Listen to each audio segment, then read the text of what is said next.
بسم اللہ الرحمن الرحیم۔ شروع اللہ کے نام سے جو بڑا مہربان نہایت رحم والا ہے۔ پیارے دوستو، آج ہم آپ کو حضرت اسرائیل علیہ السلام کی شکل و صورت کے بارے میں بتائیں گے۔ ایک حدیث کے مطابق حضرت ابراہیم علیہ السلام اپنے گھر میں تشریف فرما تھے کہ اچانک گھر میں ایک خوبصورت نوجوان داخل ہوا۔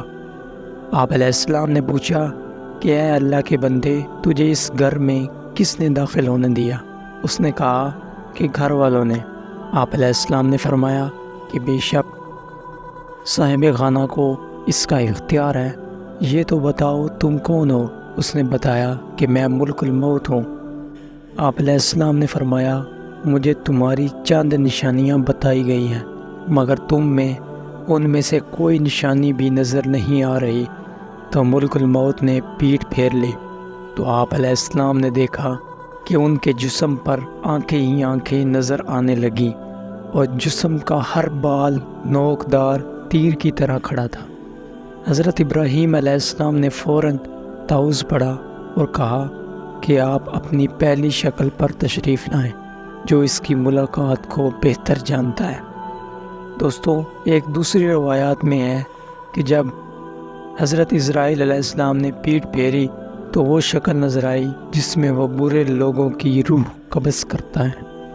ابن مسعود اور ابن عباس رضی اللہ تعالیٰ عنہ کی روایت میں یوں ہے کہ حضرت ابراہیم علیہ السلام نے معلوم کیا کہ اے ملک الموت، آپ مجھے وہ شکل دکھائیں جو کفار میں نظر آتی ہے۔ تو اس نے کہا کہ یہ آپ کی طاقت سے باہر ہے۔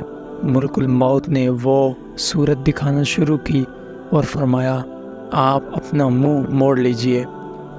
اب جب دیکھا تو سیاہ شخص کے سر میں آگ کے گولے نکل رہے ہیں، اس کے جسم سے بال کی بجائے تیر اور منہ سے آگ نکل رہی ہے۔ یہ حال دیکھ کر آپ پر غشی طاری ہو گئی۔ اس کے بعد آپ نے دیکھا کہ ملک الموت اپنی پہلی شکل میں موجود تھے۔ اب ذرا یہ بتائیں کہ مومن کی روح کیسے قبض کرتے ہیں؟ تو کہا ذرا منہ پھیر لیجئے۔ آپ علیہ السلام نے منہ پھیر کر دیکھا تو آپ کے سامنے ایک حسین نوجوان کھڑا تھا جس کے کپڑے سفید اور جسم مہک رہا تھا۔ آپ علیہ السلام نے منظر دیکھ کر فرمایا اگر مومن کو آپ کے دیدار کی دولت ہی نصیب ہو جائے تو اس کے لیے یہی کافی ہے۔ تو دوستوں، معلوم ہوا کہ حضرت اسرائیل علیہ السلام کی شکل و صورت مومن کی روح قبض کرنے کے لیے اور ہوتی ہے اور کافر کی روح قبض کرنے کے لیے آپ کی شکل و صورت اور ہوتی ہیں۔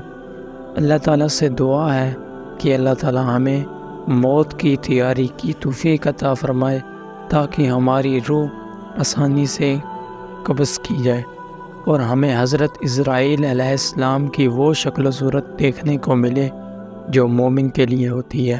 آمین۔